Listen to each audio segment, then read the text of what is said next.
lagi di APMD Podcast. Kali ini saya Nur Samsia, tidak sendiri di episode kali ini. Saya ditemani oleh dua rekan saya, ada Bernardus dan Ahmad Fauji Sabirin. Nah, pada kesempatan kali ini kami bertiga akan berbincang dengan, seperti biasa, APMD Podcast selalu mendatangkan tamu-tamu istimewa. Siapa dia? Ini dia guru desa. Siapa lagi kalau bukan Bapak Storeko Yunanto? Nah, di kesempatan kali ini kami bertiga akan berbincang-bincang terkait seputar ilmu pemerintahan, mahasiswa, alumni, dan kita kontekskan dengan keadaan saat ini. Apa? Yaitu pandemi COVID-19. Oke, untuk mengantar itu mungkin kita langsung aja masuk ke dialog-dialog seperti biasa. Mungkin yang pertama saya tanya kabar dulu kali ya. Pak, karena sudah lama kita tidak tatap muka secara langsung, itu kan sebentar saya izin lepas masker ya. Coba saja.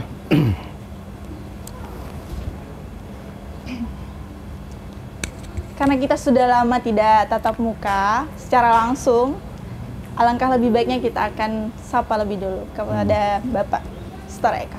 Pak, gimana kabarnya? Karena kita sudah lama nggak ketemu gitu kan.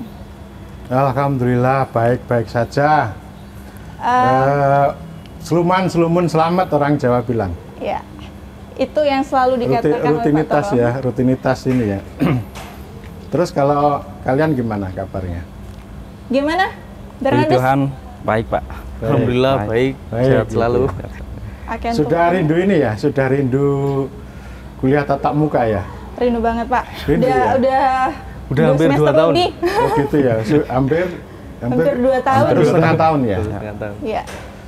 Ini rindu atau karena malas untuk ini ya, untuk otodidak?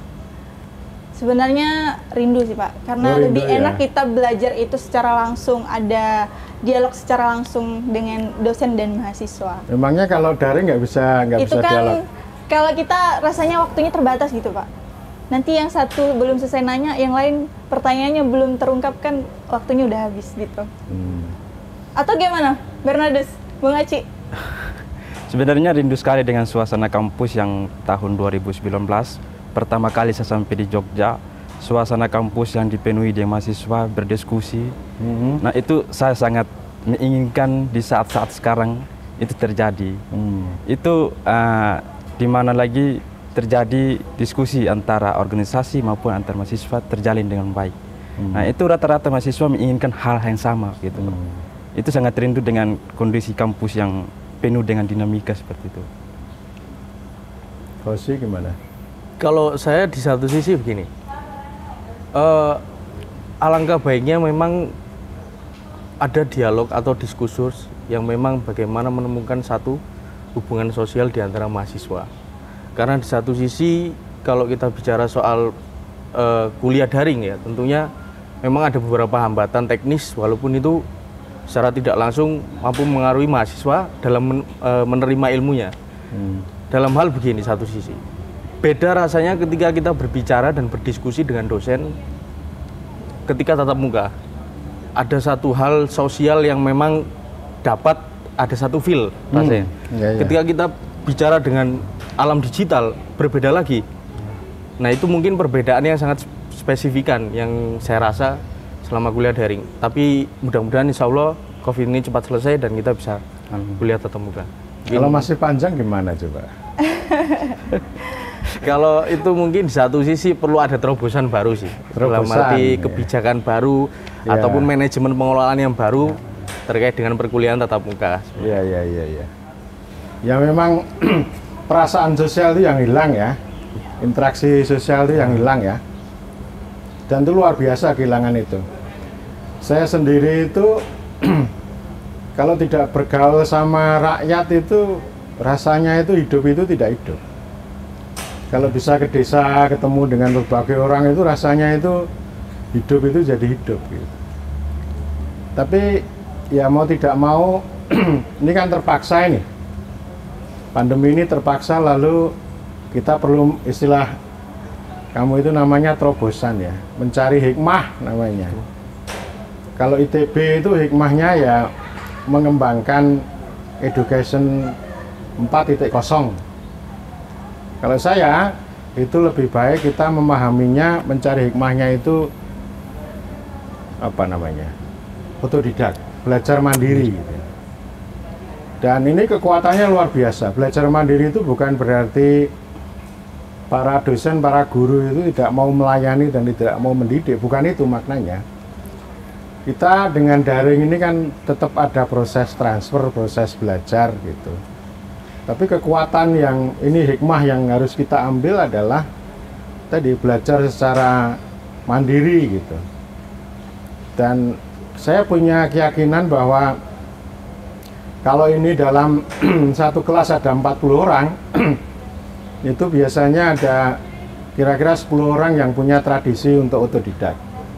Membaca sendiri, kadang juga diskusi di antara teman, lalu dengan membaca itu lalu bisa bertutur pada yang lain meskipun dengan bantuan teknologi ya.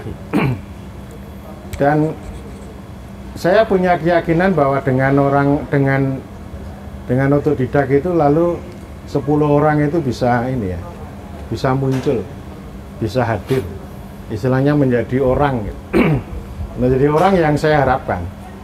Kalau saya punya cita-cita menjadi sarjana yang sujana itu ya mahasiswa yang punya tradisi otodidak itu. Ya kita bisa belajar para pendiri bangsa itu semuanya adalah orang-orang otodidak. Soekarno itu insinyur, tapi dia tahu rakyat, tahu negara, tahu bangsa ini kan karena belajar sendiri kan. Kalau kita nggak belajar sendiri itu ya nanti hanya hafalan aja, hanya template gitu. Saya ini nggak bangga kok punya anak didik rampung 3,5 tahun, indeks prestasinya 3,8. Itu belum tuntas itu pergaulannya kurang. Proses pendalaman ilmu juga masih terbatas. Saya yakin misalnya skripsi yang digarap 4 bulan, itu mesti skripsinya cuma template aja, cuma hafalan aja. Nggak akan menarik, udahlah buktikanlah omongan saya ini. Gitu. Ya, buktikan aja. Beda dengan kalau kita ini 5 tahun ya. 5 tahun itu ada pergaulan sosial, kalian bisa ke desa, paling dekat ke pasar itu loh. Ke pasar, dengarkan orang ngomong bahasa Jawa, lalu ikut apa namanya, ikut ngomong dan sebagainya, lalu kita bergaul gitu. Jadi artinya tempat belajar ini ya ini tempat belajar yang sangat luas. Artinya dunia kita menjadi luas, tidak hanya dunia kita di kampus ini gitu. Jadi belajar mandiri itu maknanya macam-macam. Misalnya ada lembaga lain bikin webinar secara daring, gratis lagi, kita nggak perlu kemana-mana ya, paling hanya mengeluarkan paket toh. Kalau mau paket kan bisa ke kampus bentar kan, gratis gitu. Kita ikuti gitu loh. Jadi semangat untuk ingin tahu itu menurut saya jadi penting, sehingga paling tidak kita itu lulus tidak hanya selembar kertas dengan indeks prestasi 3,8, tapi itu betul-betul di balik kertas itu memang kita punya kemampuan lah. Kemampuan pemerintahan itu kan bisa macam-macam. Kemampuan menghubungkan kepentingannya rakyat dengan aturan yang berbeda, kebijakan dari atas dengan kehendak lokal yang berbeda. Lalu kita bisa membuat konten tentang peraturan daerah, peraturan desa dan sebagainya. Itu butuh proses yang panjang. Tidak bisa dengan pelatihan 3 hari itu kita punya kemampuan untuk merumuskan legislasi. Jadi kita tidak berbicara legal drafting. Kalau ilmu pemerintahan itu kan konten. Ya, konten. Kalau orang ilmu politik itu kan berbicara tentang konteks dan kontestasi, menganalisis itu. Tapi kalau ilmu pemerintahan itu ya bisa menganalisis, tapi juga bisa memberikan resolusi, yaitu menganalisis konten dan apa namanya, bagaimana membuat konten legislasi itu secara lebih baik dengan prinsip kerakyatan misalnya, atau prinsip pemihakan terhadap orang lokal, petani, desa dan sebagainya. Jadi itu saya kira hikmah yang bisa kita ambil, dan mau tidak mau ya, misalnya kalau sekarang tradisi otodidak itu dalam satu kelas hanya 5 orang, ya kita harus tambah. Dan itu pengalaman berbagi itu luar biasa. Misalnya Nur Samsia baca buku tertentu itu di-share kepada teman-teman ya. Dan kamu akan tambah pahala banyak itu. Jadi prinsipnya seperti Google aja.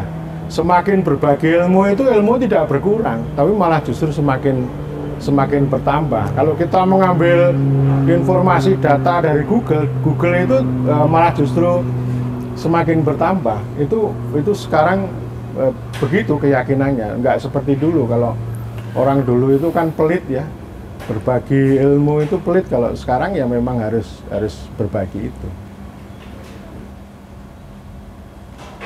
Tapi gini Pak, terkait kamu membicarakan tentang belajar daring, itu kan ilmu pemerintahan kita sendiri khususnya di APMD itu kemarin sudah melaunchingkan yang namanya Mazhab Timoho, yang 5G itu. Nah, kemudian kalau kita kaitkan dengan kondisi sekarang ini, artinya kita sedang belajar daring. Nah, kalau berbicara tentang pengajar dan yang diajar, itu kan kita tidak bisa menyalahkan apabila terjadi ketidakpahaman mahasiswa. Itu kan tidak bisa kita otomatiskan ini mahasiswa yang salah. Itu kan tidak bisa. Nah, pertanyaan saya, bagaimana sih strategi atau metode yang digunakan untuk memfahamkan mahasiswa di kondisi yang saat ini sedang belajar daring gitu Pak? Karena masih banyak nih pasti mahasiswa yang belum paham, belum mengetahui apa itu 5G gitu Pak. Dulu saya semester 7 itu nggak paham ini ilmu pemerintahan itu ilmu apa atau ini gitu kan, nggak ngerti gitu. Akhirnya ya kreasi sendiri, tapi bukan berarti saya mau menyalahkan mahasiswa dan kemudian membela dosen, bukan begitu maksudnya. Tapi ruang-ruang alternatif itu penting untuk kita ciptakan. Itu namanya metode gitu ya. Jadi artinya kan kita tidak hanya berpusat pada metode antara dosen dan mahasiswa. Itu memang sangat penting dan kita harapkan setiap pertemuan itu kan istilahnya dosen itu kan membuka kunci. Membuka kunci dalam rumah, oh silakan kalian masuk ke dalam rumah. Di dalam rumah itu kan isinya macam-macam itu. Ya terserah. Ada mahasiswa yang hanya duduk di situ, ada mahasiswa yang putar-putar ke sana. Ada yang bingung, ini saya mau lihat apa kan gitu. Ya kan begitu, ini kan membuka kunci ini penting. Ya, jadi misalnya konsep governabilitas misalnya. Udahlah, satu kali pertemuan itu mungkin nggak cukup ya. Tapi paling tidak dengan governabilitas itu apa toh? Governabilitas itu, mengapa dia muncul? Kemudian kegunaannya apa? Itu kan itu dibuka oleh dosen. Nah, selain dibuka oleh dosen kan kita juga ada materi-materi yang lain. Misalnya saya share melalui video di YouTube itu, sehingga ini bisa dilihat setiap saat. Kalau kita ketemu dosen kan ya hanya saat itu saja. Tapi kalau kita ada materi yang digital, itu kan bisa kita cerna berulang-ulang.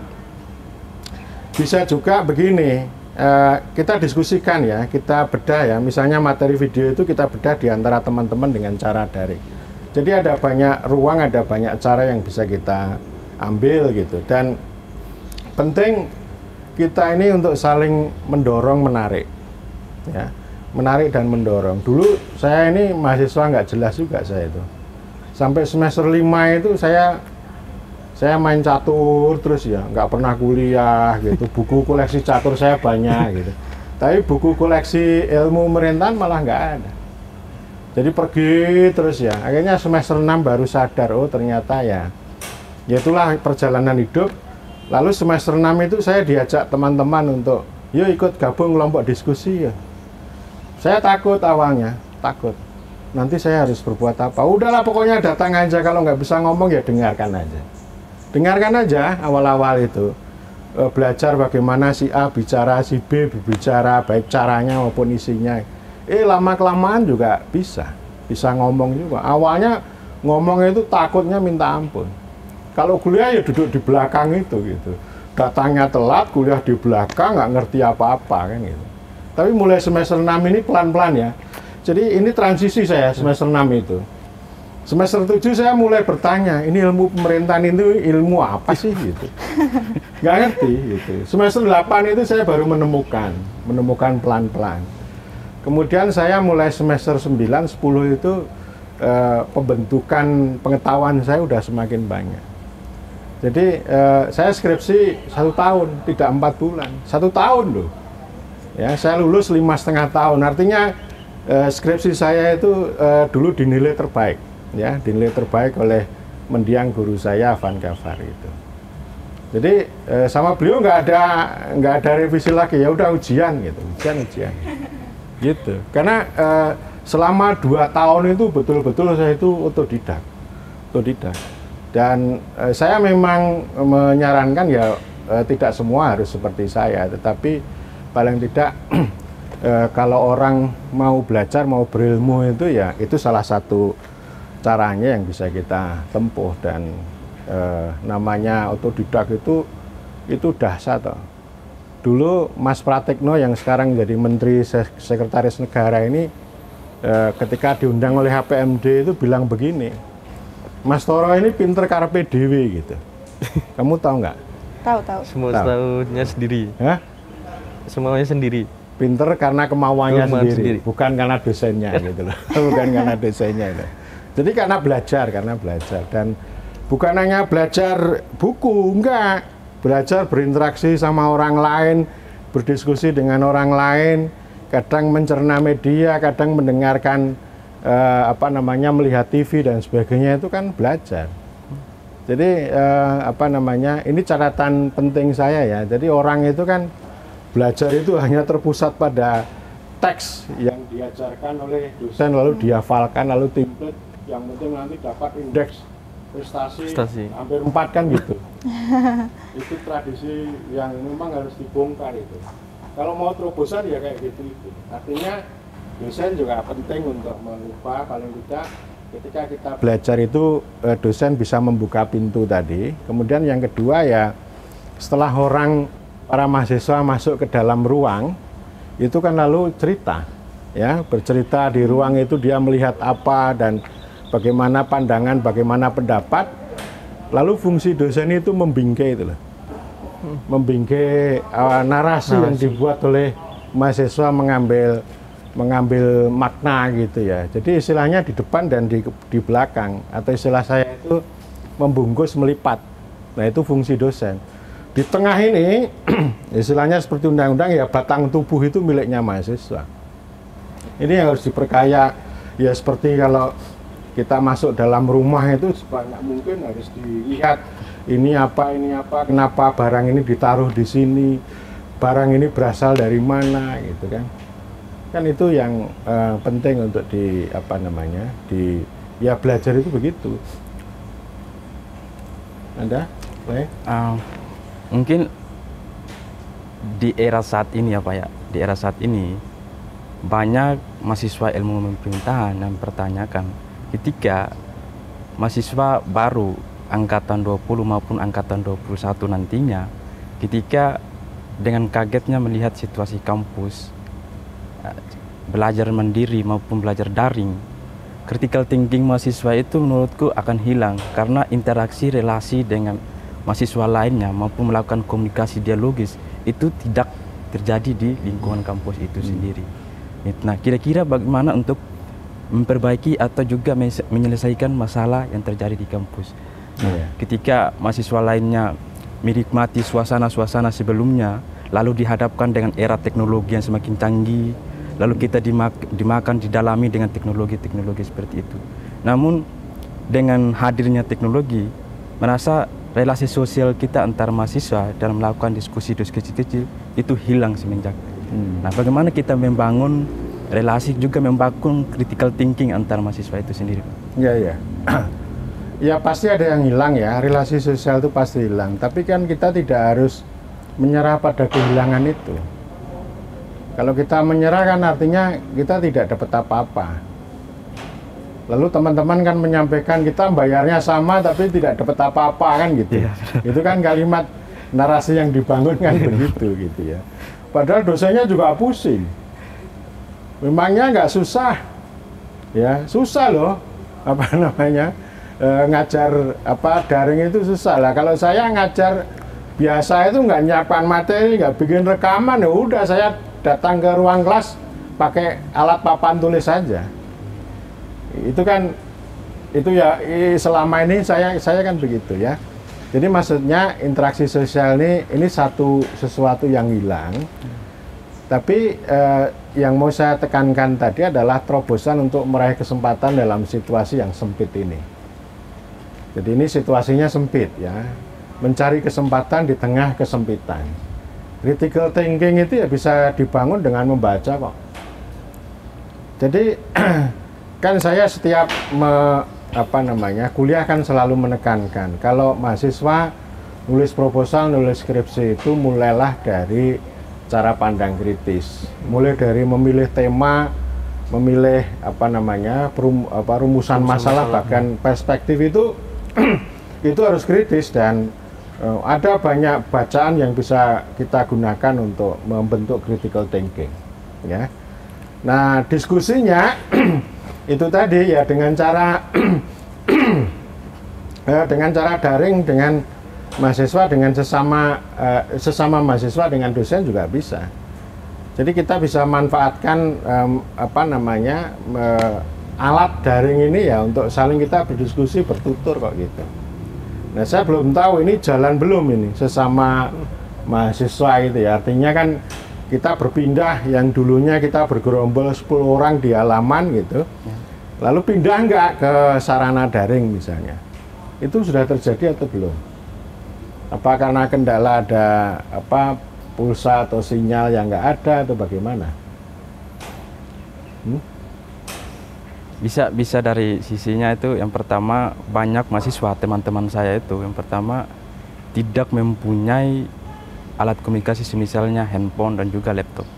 Nah itu salah satu problem yang terjadi di mahasiswa sekarang, apalagi yang sedang berada di kampung halaman, Pak. Nah itu kira-kira menjadi salah satu terobosan baru yang harus dipikirkan ke depannya. Bagaimana sih mahasiswa yang dengan keterbatasan tidak mempunyai handphone maupun laptop? Iya. Ya, intinya dalam situasi seperti ini memang semua harus berjuang sih. Harus berjuang ya. Artinya kalau kita memperoleh kuliah sangat terbatas itu, mau tidak mau teman-teman yang di kampung ini kan harus bagaimana berjuang untuk mengakses sinyal, untuk mengakses materi dan sebagainya ya. Kecuali kalau memang pemerintah kita itu luar biasa ya, bisa membuat sinyal di setiap tempat. Nah ini kan problemnya, ini kan semuanya serba terbatas. Jadi terobosannya ya mau tidak mau bagaimana kesempatan itu bisa kita raih, hal-hal yang sangat susah itu bisa kita bangun. Kalau misalnya guru SD ya bisa visit lah. Tapi ini karena ini jauh sekali ya, mau tidak mau ketika kita berkesempatan dapat akses entah itu di ibu kota kecamatan dari ibu kota kabupaten ya kita unduh lah. Dokumen-dokumen itu kan bisa kita unduh, video juga bisa kita unduh gitu. Terus kemudian kita bisa berinteraksi entah itu dengan dosen atau dengan sesama mahasiswa gitu. Ya intinya problemnya mirip tapi agak beda ya. Dengan zaman dulu itu kan literatur itu serba terbatas. Jadi di zaman sebelum ada internet itu susah, nggak ada komputer, semuanya harus mesin tik ya, yang susahnya minta ampun gitu ya. Kita cari buku itu susahnya minta ampun. Ada buku misalnya dosen merekomendasikan ini bukunya terbatas, bukunya hanya 2 yang butuh 40 orang. Akhirnya yang datang duluan dapat. Tapi sekarang kita dibantu ya dengan perpustakaan digital ya. Perpustakaan yang itu tanpa batas. Jadi setelah saya mengenal literatur digital, perpustakaan digital, saya nggak pernah lagi datang ke perpustakaan dimanapun gitu ya. Ya laptop saya itu ya perpustakaan yang bisa saya baca. Jadi setiap hari itu saya tiada hari tanpa membaca. Setiap hari saya selalu membaca.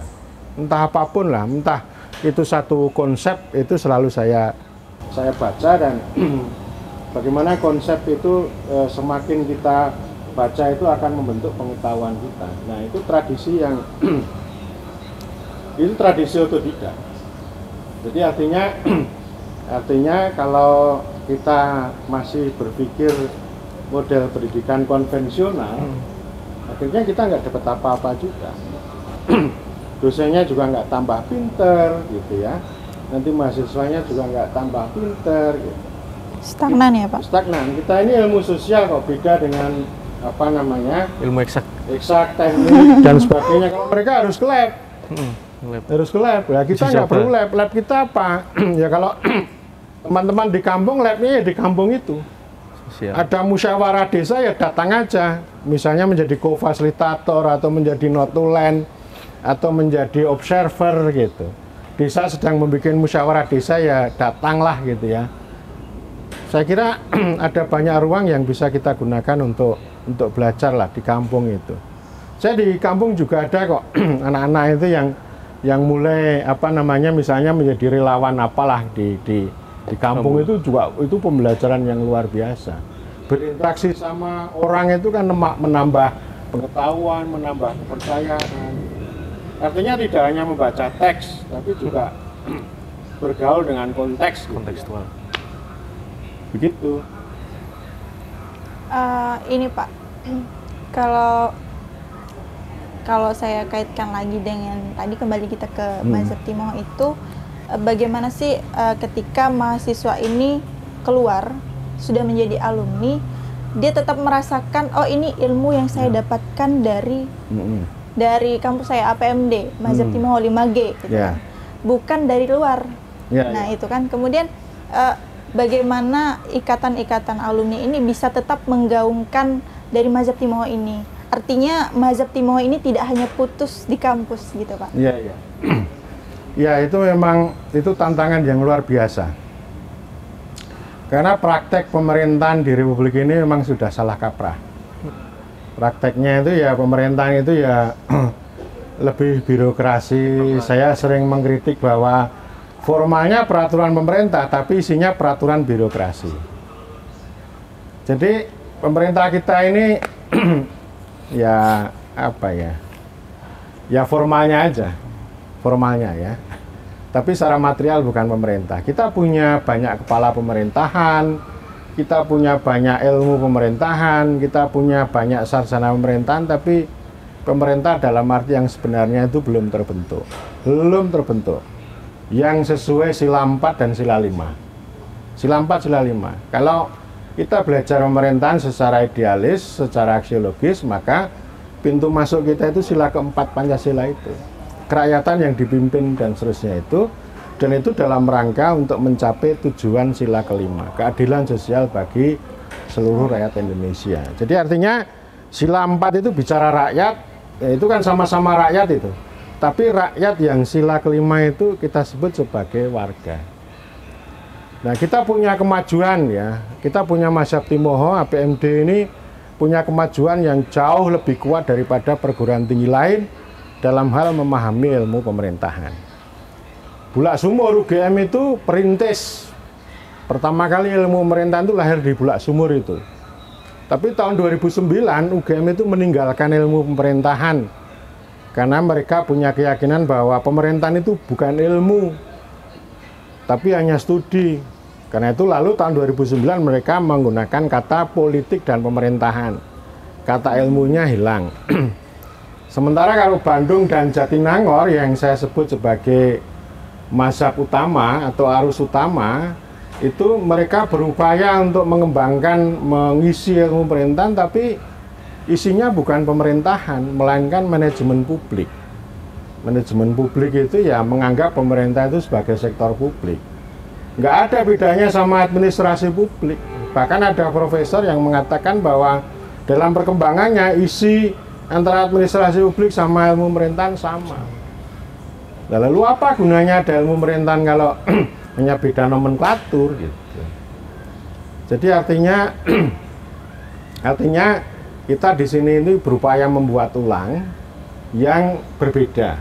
Jadi ada mazhab 1, mazhab 2, kita ini mazhab 3 namanya Timoho ini yang kita itu berorientasi untuk namanya government making namanya. Pembuatan pemerintah. Kalau ilmu politik itu punya punya teori namanya state making, pembuatan negara, dan yang kedua democracy making, pembuatan demokrasi. Kalau orang sarjana hukum punya law making, pembuatan hukum. Kalau administrasi publik punya policy making, pembuatan kebijakan. Nah, ilmu pemerintahan yang kita punya itu berorientasi pada government making, pembuatan pemerintah. Itu dalam literatur belum ada, sama sekali belum ada, tapi saya hadir untuk menghadirkan itu. Nggak ada literatur ilmu politik, ilmu apapun, istilah government making nggak ada, tapi kita hadirkan. Nah, ini critical thinking ini. Jadi ketika saya menghadirkan government making ini, saya berpikir kritis, mengkritik ilmu politik, mengkritik yang lain-lain, bahkan juga mengkritik ilmu pemerintahan, dua mazhab, gitu ya, dua mazhab, lalu muncul mazhab ketiga. Jadi government making ini punya realisme dan punya idealisme. Realisme itu artinya ya kita melihat kenyataan ya, melihat kenyataan bagaimana sih proses pembentukan pemerintah, sudah jadi atau belum? Oh, ternyata belum. Ya, misalnya senior kita Yakobus Dungupa yang menjadi bupati di Dogia itu, dia kan meneliti S2-nya, tesisnya kan. Dia meneliti bahwa di kampung itu belum terbentuk pemerintahan kampung, yang ada baru kekepalaan yang terpusat pada kepala kampung secara personal. Itu artinya pra pemerintah. Nah, tugas ilmu pemerintahan itu bagaimana membuat pra pemerintah menjadi pemerintah. Jangan sampai ini misalnya kepala pemerintahan ini itu hanya tergelincir menjadi penguasa atau hanya menjadi pemimpin, tetapi harus tumbuh, harus terlembaga, berproses menjadi government, menjadi pemerintah. Nah, ini kan ada beberapa mahasiswa yang saya bimbing, misalnya meneliti tentang perjuangan kepala desa menjadi pemerintah. Bukan hanya sekedar pemimpin. Kalau pemimpin nanti pertama ini terlalu personal, terlalu agensi, padahal pemerintah ini kan bicara tentang struktur dan institusi. Yang kedua, studi semacam ini tidak memperkaya ilmu pemerintahan, tetapi hanya memperkaya teori kepemimpinan. Selama ini kita nggak mengenal dalam kurikulum itu teori pemerintahan nggak ada. Tapi kalau teori negara, teori politik, teori administrasi ada. Kenapa nggak ada teori pemerintah dan teori pemerintahan? Nah, itu kegagalan ilmu pemerintahan. Itu gagal. Nah, kita mau coba ini kurikulum baru, ini mau kita coba nanti ada mata kuliah teori pemerintah, bukan hanya teori negara gitu. Jadi pemerintah ini konsep liberasi, konsep pembebasan. Kalau di Eropa itu negara, ya negara itu Eropa banget. Jadi negara itu identik. Kalau kita ngomong negara itu nggak akan ngomong demokrasi, ngomong negara itu yang ngomong birokratisasi, sentralisasi, unifikasi, etatisme, ini yang kaku, yang rigid gitu ya, itu namanya negara. Nah, pemerintah, konsep government itu meliberasi supaya penyelenggaraan negara ini tidak terlalu kaku seperti itu, sehingga ini ada konsep negara, ada konsep pemerintah. Sumbangan teori pembentukan negara atau state making ini melimpah ruah, udah kaya. Tapi belum ada teori yang berbicara tentang pembentukan pemerintah. Nah, ini kita mau mengarah ke sana. Saya melakukan ini dengan penjelajahan literatur yang luar biasa, banyak banget lah. Tiada hari tanpa membaca saya. Apalagi malah di masa pandemi ini, malah justru bacaan saya itu lebih banyak. Termasuk ada buku yang itu sudah saya review, sudah saya baca lengkap, bahkan sudah saya translate dari bahasa Inggris ke bahasa Indonesia. Saya translate hanya 32 menit, tidak usah lama-lama mentranslate buku yang 300 halaman. Singkat banget itu. Di review juga singkat, cepat itu. Tapi saya ngomelnya yang belum gitu loh.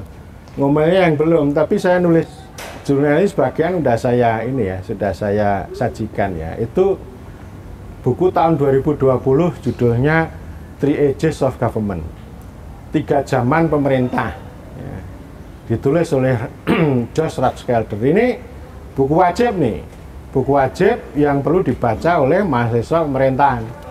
Nanti saya akan mencari cara bagaimana ini bisa diterjemahkan untuk kalangan sendiri. Nanti kalau disebar saya copyright saya kan, melanggar copyright itu. Tapi saya pengen ini barang ini sampai ke mahasiswa, ke seluruh mahasiswa PMD membaca buku ini. Gitu.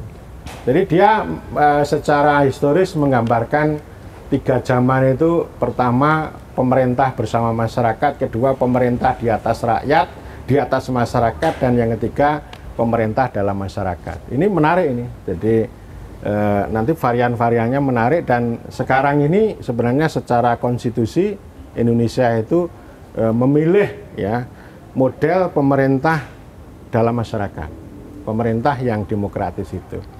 Tetapi dalam praktek yang hadir ya demokrasi ada, tetapi yang governing, yang memerintah itu sebenarnya bukan pemerintah, tapi ya birokrasi, ya teknokrat, bahkan Seskudes pun juga memerintah, SDGs desa juga memerintah, alat juga memerintah. SIPD, Pak. SIPD juga memerintah kan gitu. Jadi ini namanya perangkat itu memerintah. Jadi artinya bukan pemerintah. Bahkan saya juga sering mengatakan bahwa ini bukan government by people, tapi government by development.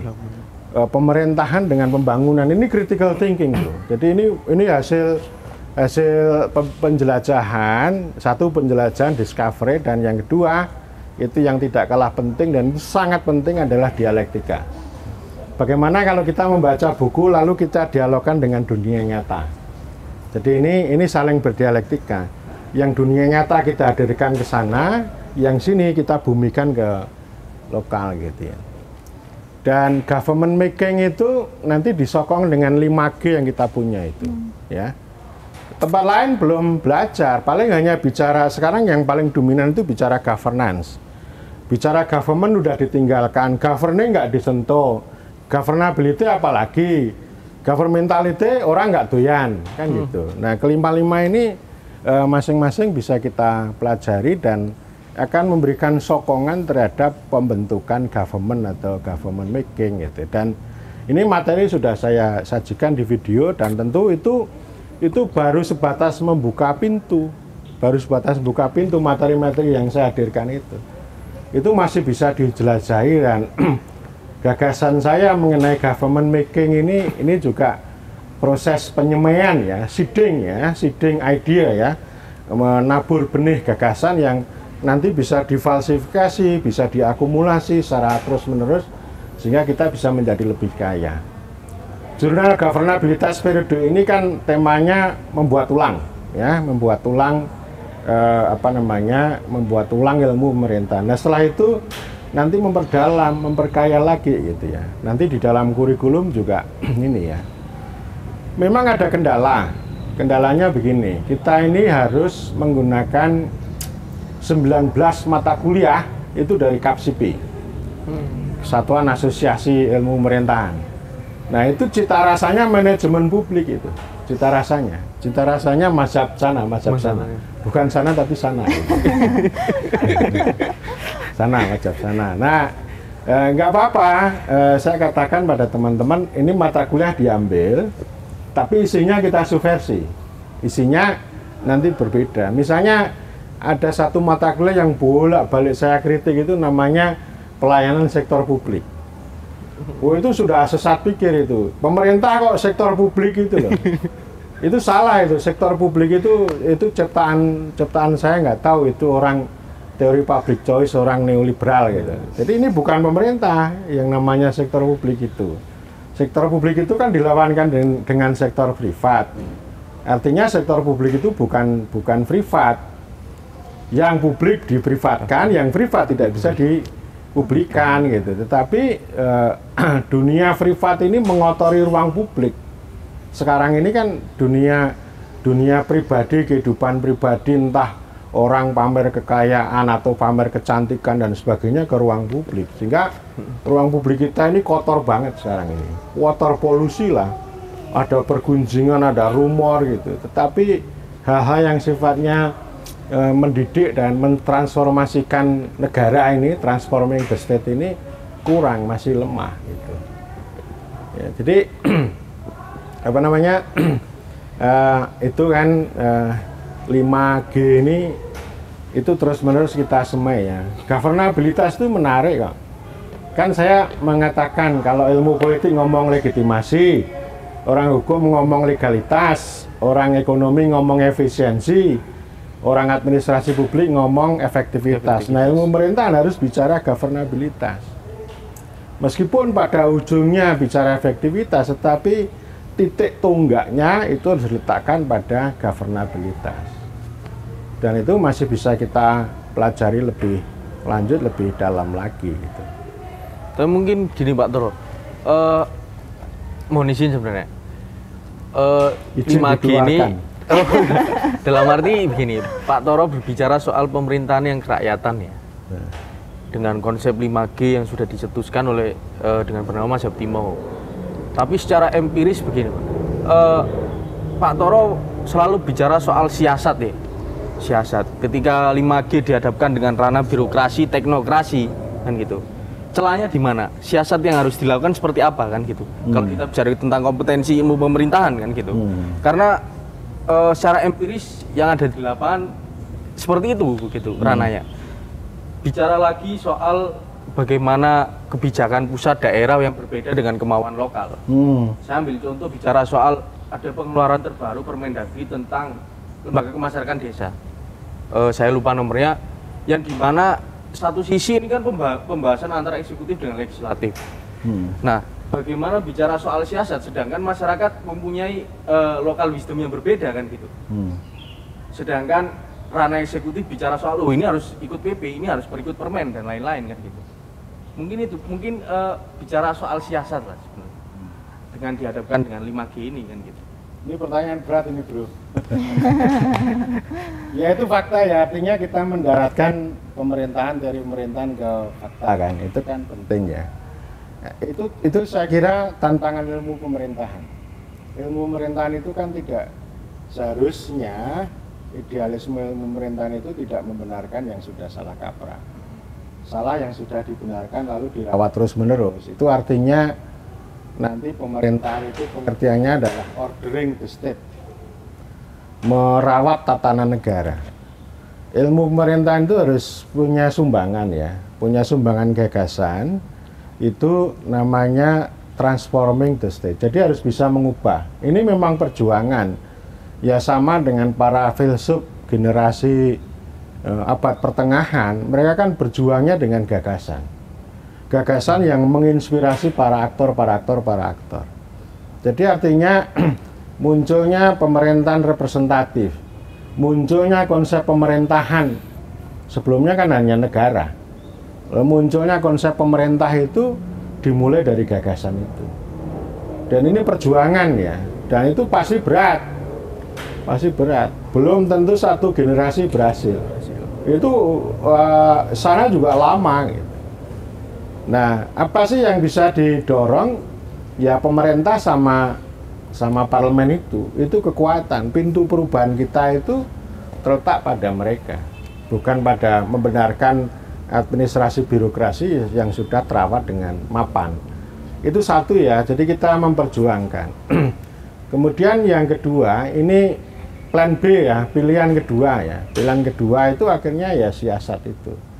Siasat itu pendekatan agensi karena struktur dan institusi tidak berjalan, tidak sebagaimana mestinya gitu. Misalnya saya mengatakan begini, undang-undang desa itu sudah menciptakan jalan yang lapang meskipun jauh bagi perubahan desa. Tetapi legislasi ini itu dirusak oleh regulasi, ya, dirusak oleh regulasi. Tadi saya katakan peraturan pemerintah secara formal, tapi isinya peraturan birokrasi. Regulasi ini itu mendistorsi legislasi.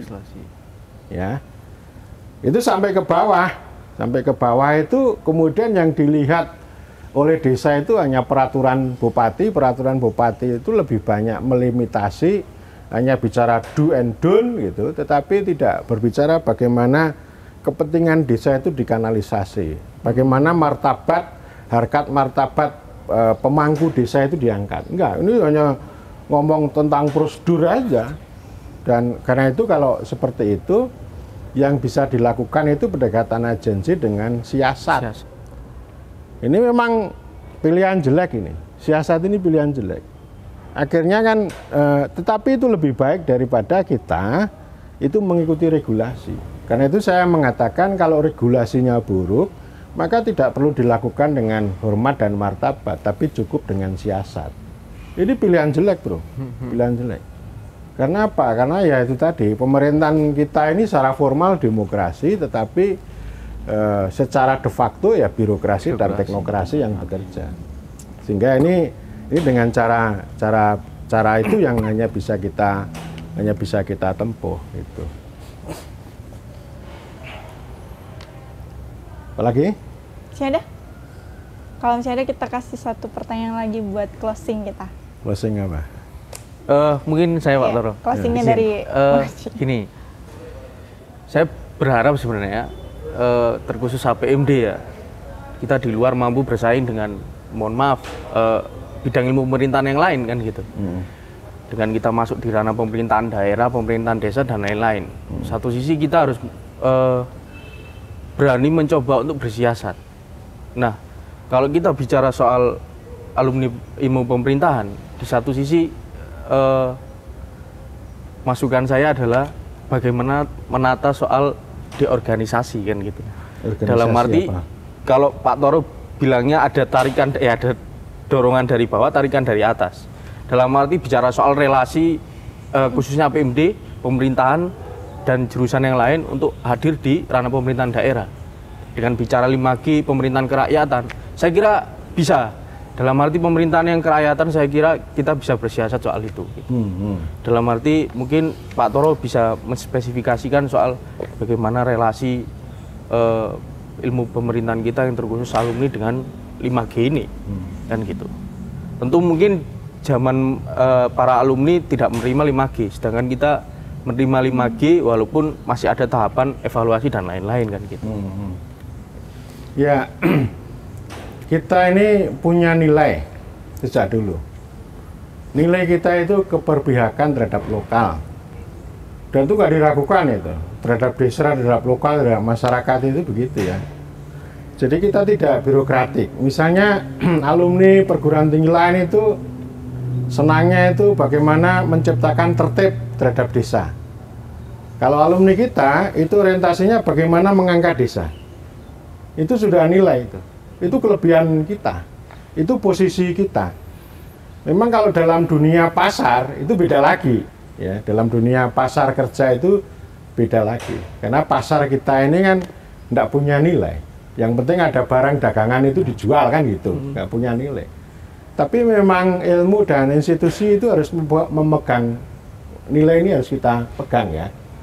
Dan itu satu ya. Kemudian yang kedua memang kita ini sedang berproses untuk memperkaya, memperdalam, dan mengkonkretkan kemampuan dan kompetensi mahasiswa kita, lulusan kita, supaya 5G ini bisa dipelajari secara lebih baik, dan secara konkret kita ini tidak hanya punya nilai, tapi juga punya pengetahuan dan keterampilan. Ya. Keterampilan ini yang memang harus konkret. Kalau kita mau berkompetisi tadi, ya, itu memang bukan hanya siasat, tapi memang kita betul-betul harus berkompetisi. Kita punya kemampuan. Kemampuan kita ya tadi ya, kemampuan legislasi, kemampuan regulasi. Bagaimana kita merancang legislasi, merancang regulasi yang itu betul-betul mencerminkan nilai tadi. Ya memang dalam praktek nanti akan berkompetisi. Dalam sebuah kabupaten ada 2 haluan. Dan kalau memang kita gagal di lapangan ya itu hal yang biasa. Saya sendiri juga gitu. Tahun 2013-2014 saya sukses menyumbangkan pembentukan undang-undang desa. Tapi setelah itu saya kalah bertarung dengan regulasi, teknokrasi dan birokrasi. Itulah dunia gitu ya. Tapi terus-menerus kita akan mengasah kemampuan dan nilai itu ya. Jadi maksud saya ada kemampuan yang lebih operasional yang nanti itu kita harus pupuk, dan itu tidak bisa hanya dilatih 1 hari 3 hari. Kemampuan itu tadi ya, membuat planning, membuat legislasi ya, planning entah itu di daerah maupun di desa gitu. Kemampuan untuk mengembangkan organisasi pemerintah desa, badan usaha milik desa, kemampuan berkompetisi dalam perangkat desa. Saya punya keyakinan begini ya, sarjana pemerintahan kita itu kalau berkompetisi menjadi kepala desa, kalau dia menang, dia akan governing lebih baik daripada ya yang sarjana lain, gitu loh.